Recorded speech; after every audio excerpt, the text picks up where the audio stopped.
Time ఇవ్వలేదన్నా, నా కొడుకుతో మాట్లాడలేదన్నా.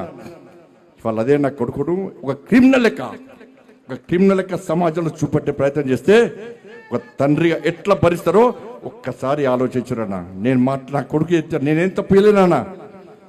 మేము ఫ్రెండ్స్ ఉన్నానా? మేము తప్పు చేయలే, కలిసి ఉన్నాం, ఇలా విడిపోయినాం. నేను ఏ తప్పు చేయలే, నిజాయితీగా బయటికి వస్తా అని చెప్పి ఇలా నా కొడుకు ఎప్పటికీ నేను సమర్థిస్తలేనన్నా. తప్పు ఎవరు చేస్తా కూడా నా కొడుకైనా సరే ఎవడైనా సరే చట్టం ముందు సమానులే.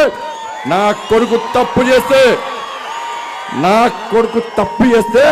తప్పకుండా నా కొడుకు శిక్ష 100% పడాల్సిందే. ఇలా నా కొడుకు ఒక రకమైన చట్టం, ఇంకో వ్యక్తికి ఇంకో రకమైన చట్టం ఉండాలని కోరుకునే వ్యక్తి బండి సంజయ్ గారు. సమాజంలో చట్టం ఎవరికి చుట్టం కాదు, సమాజంలో చట్టం అందరికీ సమానమైన విషయాన్ని ఇవాళ నేను స్పష్టం చేస్తున్నాను.